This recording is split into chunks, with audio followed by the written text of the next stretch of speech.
Dear students, एक ऐसा topic जिसमें आपको बहुत ज़्यादा प्रॉब्लम होती है और खास करके आप 11th-12th के स्टूडेंट हैं तो सब्जेक्ट वर्ब एग्रीमेंट का जो टॉपिक होता है जो सिंटेक्स के अंतर्गत आता है, इसमें आपको काफ़ी प्रॉब्लम होती है। तो आप यदि क्लास 9, 10th, 11th, 12th किसी भी क्लास के स्टूडेंट हैं तो आपके लिए वीडियो बिल्कुल बेनिफिशियल है। और यदि आप 11th, 12th के स्टूडेंट हैं तो आप बिल्कुल इस वीडियो को स्किप मत करिएगा, जरूर इस क्लास को देखिएगा, क्योंकि आज मैं यहाँ पर कुछ आपके 1 से लेकर के 16 तक के कुछ बेहतरीन एग्जाम्पल्स को रखा हूं। तो सबसे पहले आपको क्या करना होगा कि इन सारे एग्जाम्पल्स को नोट करना होगा। मैं आपको समय दूंगा अभी। तो पहली चीज, ये मैंने यहाँ पे एग्जाम्पल आपको लिखे हुए हैं, जैसा आप देख सकते हैं subject verb agreement video number 2 है यहाँ पे। तो कहने का मतलब है कि सारे एग्जाम्पल्स हैं, लेकिन आप ये सोच रहे होंगे कि इसका जो रूल्स है वो कहाँ है। तो ऑलरेडी ये फर्स्ट वीडियो में हो चुका है, क्योंकि आपका सेकेंड वीडियो है। तो ऑलरेडी मैंने जो रूल्स है वो करा दिए हैं, और नीचे जो वीडियो का डिस्क्रिप्शन बॉक्स है उसमें वो लिंक है उसका, आप वो रूल्स देख लीजिए, उसके बाद एग्जाम्पल करिए। ठीक है, अगर आपको आ रहा होगा तो आप बिल्कुल इस वीडियो पर बने रहिए। और सबसे पहले आप क्या करिए कि इन सारे एग्जाम्पल्स को आप नोट कर लीजिएगा, ओके। और एग्जाम्पल्स नोट करने के बाद फिर आप सॉल्व करिएगा। तो आइए स्टार्ट करते हैं आज की क्लासेस। कैसे आप सभी? आई होप आप लोग अच्छे होंगे और अपनी पढ़ाई बहुत अच्छे ढंग से कर रहे होंगे। तो सबसे पहले आइए हम स्टार्ट करते हैं, और स्टार्ट करें क्लास को। इससे पहले आप लोग क्या करिए, इन सारे एग्जांपल्स का एक शॉर्ट स्क्रीन ले लीजिए आप लोग, और शॉर्ट स्क्रीन लेने के बाद आप इन्हें नोट कर लीजिए, और नोट करने के बाद सॉल्व करिएगा, ओके। और आइए मैं सॉल्व भी कराने जा रहा हूं, तो शॉर्ट स्क्रीन आप ले लीजिए या फिर वीडियो को पॉज करके सारे एग्जांपल्स नोट कर लीजिए, उसके बाद आप सॉल्व करिएगा मेरे साथ, ओके। तो चलिए स्टार्ट करते हैं अच्छी क्लास को। आप जैसा देख सकते हैं ये सारे के सारे आपके एग्जांपल्स हैं, और सब्जेक्ट और एग्रीमेंट का वीडियो नंबर 2 है। वीडियो नंबर कितना है स्टूडेंट्स? 2 है। और पहला एग्जांपल आप देखेंगे यहाँ पे स्टूडेंट्स कि Ram are rich, Ram are rich. और यहां पर आप देखेंगे कि हमें, देखिए सबसे पहले आपको क्या करना है कि यहां पे गलती ढूंढनी कहां पे, तो गलती आपको ढूंढनी है सब्जेक्ट के अकॉर्डिंग आए हुए वर्ब में। अर्थात यदि वर्ब सब्जेक्ट के अकॉर्डिंग नहीं है तो गलती वहीं पर होगी, अर्थात वर्ब में गलती होगी। तो इन सारे एग्जांपल्स में जो गलती आपको फाइंड आउट करनी है वो वर्ब में करनी है, ओके। तो पहला एग्जांपल आप देखिए, राम आर रिच। तो पहले मैं 2 कॉन्सेप्ट आपको बताना चाहूंगा। देखिएगा, मैंने बताया था आपको कि सब्जेक्ट यदि आपने यूज किया स्टूडेंट सिंगुलर, तो वर्ब भी आप कैसे यूज करेंगे? सिंगुलर। और सब्जेक्ट आपने यदि यूज कर रखा है प्लूरल, तो वर्ब भी आप यूज करेंगे कैसे? प्लूरल। यही बेसिक सा कॉन्सेप्ट आपको फॉलो करना है। और जो मैंने इसकी वीडियो नंबर 1 में आपको बताया है ना, और टोटल 6 रूल्स बताए हैं, और उन्हीं 6 रूल्स पे सारे के सारे एग्जांपल्स हैं, 16 एग्जांपल्स हैं। तो आप उन्हें यदि वॉच कर लेते हैं तो इनको सॉल्व करना और आसान हो जाएगा। तो डिस्क्रिप्शन बॉक्स में उसका लिंक है, आप उसको जरूर देखिएगा। तो बेसिक सा कॉन्सेप्ट है कि सब्जेक्ट यदि सिंगुलर है तो वर्ब भी आपकी सिंगुलर होगी, और सब्जेक्ट यदि प्लूरल है तो वर्ब भी कैसी होगी? प्लूरल होगी, ठीक है। तो अब चलिए जरा हम लोग इसको सॉल्व करते हैं स्टूडेंट्स। चलिए देखिएगा, पहले आप देखिए Ram are rich, Ram are rich. तो राम जैसा कि आप देख सकते हैं यहां पे राम है आपका सिंगुलर, राम कैसा है? सिंगुलर। और आर जो है स्टूडेंट्स यहां पे ए है आपका प्लूरल। क्या है? प्लूरल है। तो हो ना हो, जब हमारा सब्जेक्ट सिंगुलर है तो वर्ब भी हमें कैसी चाहिए? सिंगुलर चाहिए। और एक चीज मैं आपसे जरूर कहना चाहूंगा स्टूडेंट्स कि सारे एग्जांपल्स के जो आंसर है ना, आप कमेंट बॉक्स में बताइए, और एक बार जरूर अपने आप को एग्जामिन करिए कि इन 16 एग्जांपल्स में से आपके कितने सही हो रहे हैं। कमेंट बॉक्स में आंसर करें, मैं उसे जरूर देखूंगा। और ओवरऑल जब लास्ट वीडियो एंड होगी तो वहां पे आप लोग अपना स्कोर कार्ड जरूर शेयर करिएगा, ओके। तो देखिए गलती यहां पर है, तो ये आर जो है प्रेजेंट की वर्ब है, इसलिए हम सिंगुलर सब्जेक्ट के साथ जाएंगे, और यहाँ पे जो राइट आंसर होगा वो क्या होगा? ये इज होगा कि राम इज रिच। आर यहाँ पे गलत है, ओके। तो इसलिए प्लूरल वर्ब यहाँ पे क्या है? गलत है, ओके। चलिए अगले एग्जांपल पे चलते हैं हम लोग। रमेश, सिर्फ सब्जेक्ट आप देखिए, रमेश देखिए, Ramesh do not play cricket, Ramesh do not play cricket. Ramesh cricket नहीं खेलता है, सेंटेंस प्रेजेंट इंडेफिनिट का है, लेकिन आप देखेंगे सब्जेक्ट आपका कैसा है, सिंगुलर है। सब्जेक्ट कैसा है स्टूडेंट्स, सिंगुलर है। तो हो ना हो, अब यहां पे जो कॉन्सेप्ट है वो कुछ इस तरह का लिखिएगा कि subject plus helping verb plus main verb plus other word. तो सब्जेक्ट यदि सिंगुलर है तो ये हेल्पिंग वर्ब भी सिंगुलर होगी और इसके अकॉर्डिंग मेन वर्ब होगी। सब्जेक्ट यदि प्लूरल है तो ये हेल्पिंग वर्ब भी प्लूरल होगी और इसके अकॉर्डिंग मेन वर्ब होगी। ओके, तो आप देख सकते हैं रमेश यहाँ पे सिंगुलर है, तो कहीं ना कहीं यहां पर ये डू नहीं होगा, क्योंकि डू आपका प्लूरल है और ये क्या है आपका गलत है। तो इसके स्थान पे आप लिखेंगे डज। क्या लिखेंगे, डज लिखेंगे। हो जाएगा सेंटेंस क्या कि Ramesh does not play cricket. यहां पे जो डू लिखा है स्टूडेंट्स ये रॉन्ग है, गलती यहीं पर है। ओके, चलिए कमेंट बॉक्स में बताते रहिए। थर्ड क्वेश्चन देखते हैं। A man eat mango, a man eat mango. आप देख सकते हैं अभी सेंटेंस प्रेजेंट इंडेफिनिट का ही है और ये सब्जेक्ट जो है आपका सिंगुलर है, अ मैन सिंगुलर है, तो जाहिर सी बात वर्ब भी यहाँ पे सिंगुलर होगी। और प्रेजेंट इंडेफिनिट में जो मेन वर्ब की फिफ्थ फॉर्म होती है ना, इसे सिंगुलर वर्ब कहा जाता है। क्या कहते हैं इसे, सिंगुलर वर्ब कहते हैं। तो कहीं न कहीं ये ईट यहाँ पे गलत है, ईट यहाँ पे रॉन्ग है और इसके स्थान पे हम लिखेंगे क्या, ईट्स। क्या लिखेंगे स्टूडेंट्स, ईट्स लिखेंगे। तो अ मैन ईट्स मैंगो होगा, न कि अ मैन ईट मैंगो। तो यहाँ पे ईट में गलती है। क्लियर है। चलिए क्वेश्चन नंबर 4 पे आते हैं। Radha had come, Radha have come present perfect tense है ये, और राधा यहाँ पे स्टूडेंट सिंगुलर है और प्रेजेंट परफेक्ट में जो है हम हैज लगाते हैं सिंगुलर सब्जेक्ट के लिए और हैव लगाते हैं प्लूरल के लिए, लेकिन सब्जेक्ट आपका सिंगुलर है इसलिए हैव यहाँ पे गलत है, रॉन्ग है। और इस हैव के स्थान पे हम क्या लिखेंगे, हैज लिखेंगे, जो राइट होगा कि राधा हैज कम, राधा आ चुकी है। ओके, आई होप आप चीजों को समझ पा रहे होंगे। क्वेश्चन नंबर 5 आपके सामने है। Boys is playing. अब देखिए बॉयज यहाँ पे प्लूरल है, तो जाहिर सी बात है वर्ब भी हमें यहाँ पे चाहिए प्लूरल, लेकिन ये है आपका सिंगुलर, जो क्या है गलत है। और इस के स्थान पे हम क्या लिखेंगे, आर लिखेंगे कि बॉयज आर प्लेइंग, बच्चे खेल रहे हैं। ओके, तो बॉयज आर प्लेइंग होगा, न कि बॉयज इज प्लेइंग। इज यहाँ पे गलत है। क्लियर कर पा रहे हैं आप चीजों को। उसके बाद अगला देखिएगा, दे डांस ब्यूटीफुली, दे डांस ब्यूटीफुली। तो दे आपका देखिए प्लूरल है और ये ठहरी वर्ब की सेकेंड फॉर्म।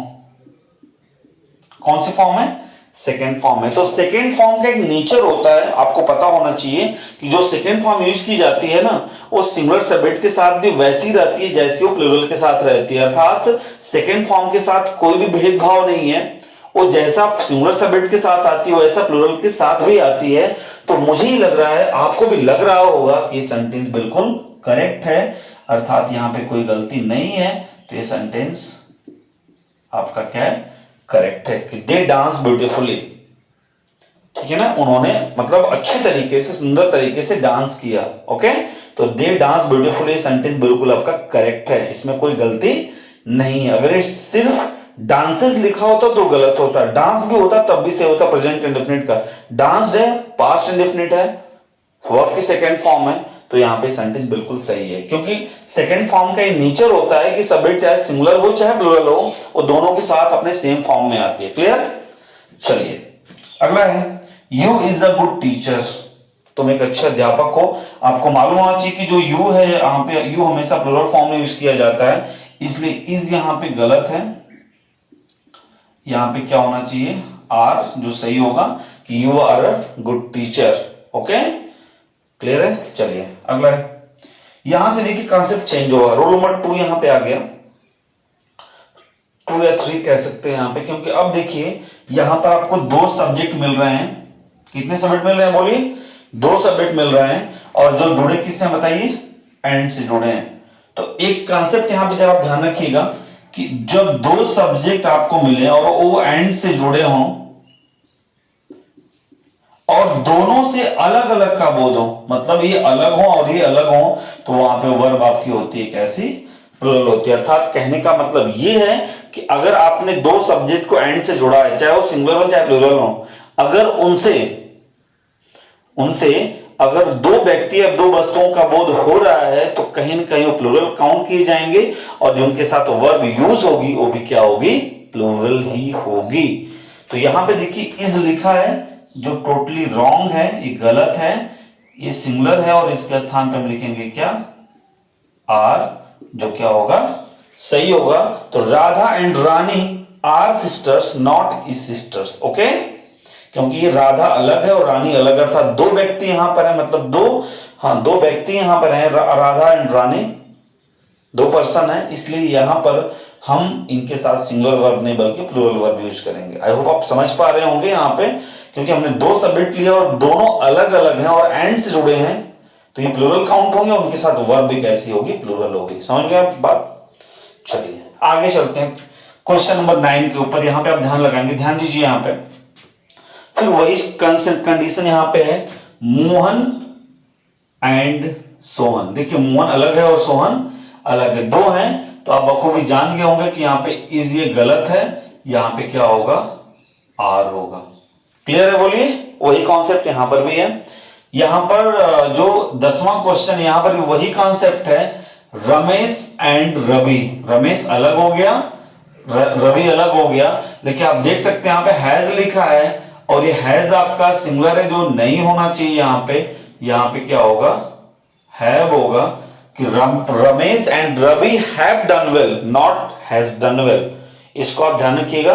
रीजन ये है कि रमेश और रवि दो अलग अलग पर्सन है और एंड से जुड़े हैं और दोनों प्लूरल काउंट यहां पे होंगे। आप कहेंगे सर रमेश तो एक है, बट भाई रमेश अकेले सिर्फ लिखा होता तब वो सिंगुलर होता, राइट, लेकिन वो रवि को साथ लेके आ रहा है। Ramesh and Ravi has done well नहीं होगा, Ramesh and Ravi have done well. Is that clear? Okay, question number 11 चलिए। यहां पे कॉन्सेप्ट चेंज है, देखिएगा तो थोड़ा ध्यान से। Slow and steady win the race. ठीक, देखिए ध्यान से, slow and steady win the race. अब यहां पर कॉन्सेप्ट क्या है, देखिए कि जब दो सब्जेक्ट एंड से जुड़े हों और दोनों सब्जेक्ट शो करें किसको, पेयर को, अर्थात जोड़े को शो करें, तो वहां पर जो वर्ब होती है वो सिंगुलर काउंट की जाती है। तो यहां पे लिखा है स्लो एंड स्टडी, धीमे, स्लो मीन्स धीमे, स्टडी मीन्स लगातार, धीमे लेकिन लगातार, विंस मतलब चलने वाले, धीमे लेकिन लगातार चलने वाले क्या, रेस को क्या करते हैं, जीतते हैं। तो ये सिंगुलर जब हो रहे हैं, आप बात को समझिएगा, ये सिंगुलर हो रहा है तो ये विन जो है वो वर्ब की फर्स्ट फॉर्म है, और जो फर्स्ट फॉर्म होती है ना वो प्लूरल होती है, और इसका सिंगुलर क्या हो जाएगा, विंस हो जाएगा, वर्ब की फॉर्म। समझ रहे हैं? विन जो है फर्स्ट फॉर्म है, प्लूरल है, और विंस जो है फिफ्थ फॉर्म है, सिंगुलर है। तो जब सब्जेक्ट हमारा सिंगुलर हो गया तो वर्ब भी हमें सिंगुलर चाहिए, तो यहां पे विन नहीं बल्कि क्या होगा, विंस होगा। यहां पे विन बिल्कुल रॉन्ग है, गलत है ये, और यहां पे सही क्या होगा आपका, विंस। तो slow and steady wins the race. Is that clear? Okay, चलिए क्वेश्चन नंबर 12 पे आते हैं। राइस एंड करी डैश मतलब इज माय फेवरेट फूड। अब राइस एंड करी, चावल और दाल, ये भी आपका एक पेयर में है, जोड़े में है, तो ये भी आपके क्या है, सिंगुलर है। तो यहाँ पे इस जो है बिल्कुल गलत है, ये गलत है। यहाँ पे हम लेके आएंगे क्या, आर।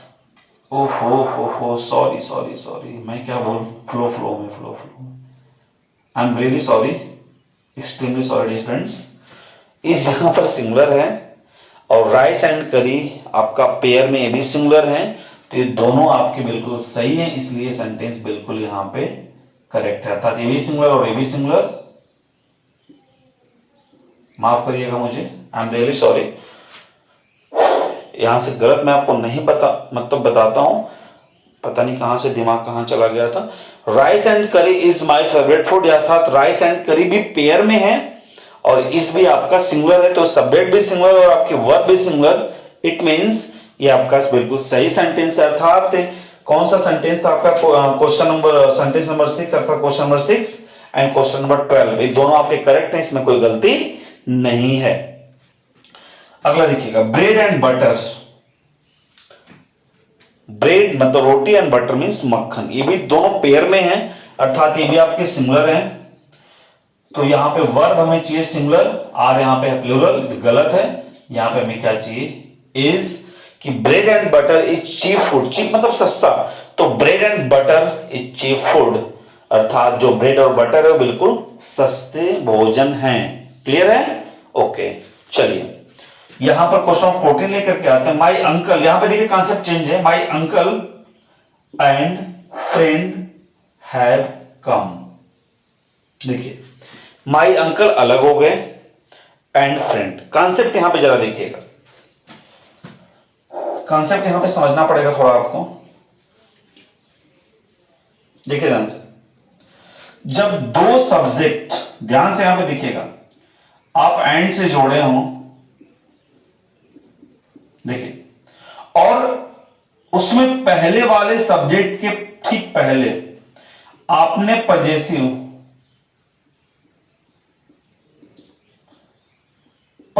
एडजेक्टिव या फिर आर्टिकल जोड़ा हो। पजेसिव एडजेक्टिव आपको मालूम होना चाहिए और आर्टिकल भी मालूम होना चाहिए। अगर आपने यहां पे ऐड किया है और दूसरे वाले के साथ पहले कुछ नहीं ऐड किया है, पहले वाले के साथ आपने कोई पजेसिव एडजेक्टिव आर्टिकल यूज किया, दूसरे वाले के साथ कुछ नहीं किया है, तो ये दोनों आपके सिंगुलर माने जाएंगे, एक माने जाएंगे, और एक माने जाएंगे तो सिंगुलर माने जाएंगे। दैट मींस देखिएगा, माय अंकल एंड फ्रेंड, तो अंकल के पहले माई लगा है लेकिन फ्रेंड के पहले माई वर्ड यूज नहीं किया गया। और एक चीज और ध्यान रखिएगा कि पहले वाले के साथ यदि पजेसिव एडजेक्टिव है, अगर दोनों के साथ लगाना है, दोनों के साथ लगाना है, तो पहले वाले के साथ यदि पजेसिव एडजेक्टिव है तो दूसरे के साथ भी पजेसिव एडजेक्टिव होगा। पहले वाले के साथ यदि आर्टिकल है, दूसरे वाले के साथ भी आर्टिकल। लेकिन यहां पे कंडीशन क्या है कि सिर्फ पहले वाले के साथ ही यूज किया हुआ है, दूसरे वाले के साथ नहीं है। तो जब ऐसी केस है कि दो सब्जेक्ट आपको एंड से जुड़े हुए मिले और वहां पे क्या हो कि पहले वाले सब्जेक्ट के साथ कोई पजेसिव एडजेक्टिव जुड़ा हो और दूसरे वाले के साथ कुछ नहीं जुड़ा हो, तो दोनों एक ही व्यक्ति माने जाते हैं और वो सिंगुलर वहां पे काउंट किए जाते हैं और वर्ब उनके साथ सिंगुलर होते हैं। देखिए, माई अंकल एंड फ्रेंड, अर्थात जो मेरे अंकल हैं वही मेरे क्या हैं, फ्रेंड है, मित्र, अर्थात जो मेरे अंकल है वही मेरे मित्र हैं, अर्थात अंकल और मित्र दोनों एक ही व्यक्ति हैं। तो यहां पे हैव नहीं हो सकता, हैव यहां पे गलत है क्योंकि ये आपका है प्लूरल और ये बिल्कुल है सरासर गलत। इसके स्थान पे हम लिखेंगे क्या, है। समझ सकते होंगे आप कि my uncle and friend has come, अर्थात मेरे अंकल, मतलब मेरे अंकल अर्थात मेरे चाचा और मित्र आ चुके हैं, अर्थात मेरे जो चाचा हैं वही मेरे मित्र हैं। क्लियर हुई बात? आगे देखिए, my uncle and my guardian. अब देखिए यहां पे दो व्यक्ति हो गए, समझिए बात को। यहां पर क्या किया कि दोनों के साथ भाई अब ऐड कर दिया, ये चीजें दोनों के साथ ऐड कर दिया, मैंने बोला ना। अब देखिए, माई अंकल के पहले माई लिखा है तो गार्जियन के पहले भी माई लिखा हुआ था, दोनों पजेसिव एडजेक्टिव हैं। तो ऐसा होना चाहिए कि अगर दोनों सब्जेक्ट के पहले पजेसिव एडजेक्टिव या आर्टिकल यूज किया हुआ है तो पहले के साथ यदि पजेसिव एडजेक्टिव है तो दूसरे के साथ भी पजेसिव एडजेक्टिव होगा, और पहले वाले के साथ यदि आर्टिकल है तो दूसरे के साथ भी आर्टिकल ही होगा। क्लियर है? तो माई अंकल अर्थात मेरे अंकल जो है अलग हो गए, एंड माई गार्जियन अर्थात जो मेरे अंकल है वो मेरे गार्जियन नहीं है, मेरे अंकल अलग हैं और मेरे गार्जियन अलग हैं। क्लियर? तो my uncle and my guardian अर्थात मेरे अंकल और मेरे गार्जियन, वांट्स देखिएगा यहां पे फिफ्थ फॉर्म है, क्या है, फिफ्थ फॉर्म है जो गलत है यहां पे, और ये वांट्स की जगह हम क्या करेंगे, वांट लिखेंगे। क्या लिखेंगे बोलिए? वांट लिखेंगे। इसलिए लिखेंगे क्योंकि अंकल और गार्जियन दोनों अलग अलग यहां पर अर्थात प्लूरल हैं, तो वर्ब की फर्स्ट फॉर्म लिखेंगे और ये लिखा है वर्ब के फिफ्थ फॉर्म, तो इसलिए यहां पे ये गलत है। ठीक है, ये यहां पे रॉन्ग है। ओके, तो my uncle and my guardian want me, मतलब मेरे अंकल और मेरे गार्जियन जो हैं वो मुझे चाहते हैं टू लिव हियर, यहां पे रहना। Okay, and this is the last question कि my brother and my sister is singing a song. तो यहां पर भी वही कंडीशन है कि माई ब्रदर अलग हो गए और माई सिस्टर अलग हो गए, तो यहां पे प्लूरल होगा ना कि सिंगुलर होगा। ओके फ्रेंड्स, यहां पे आर होगा कि my brother and my sister singing a song, मेरे ब्रदर और मेरे जो बहन है वो गाना गा रहे हैं। ओके, आई होप दोस्तों आपने यहां तक क्लियर कर लिया होगा और आई होप आपको वीडियो पसंद भी आई होगी। एक चीज जरूर करिए, अभी आप सारे क्वेश्चन को सॉल्व किए होंगे तो कमेंट बॉक्स में आप जरूर इसको शेयर करिए अपने स्कोर को, ताकि मैं देखूं कि आपने जो सॉल्व किया उसमें आपका कितना गलत और कितना सही है। ओके, वीडियो को अधिक से अधिक शेयर करो। चैनल पर नए हैं तो सब्सक्राइब जरूर करिए। मुझे बिल्कुल उम्मीद है कि आपको वीडियो पसंद आई होगी। तो मिलते हैं नेक्स्ट वीडियो में। अपना ध्यान रखिएगा, अच्छे से पढ़ते रहिए। जय हिंद, वंदे मातरम।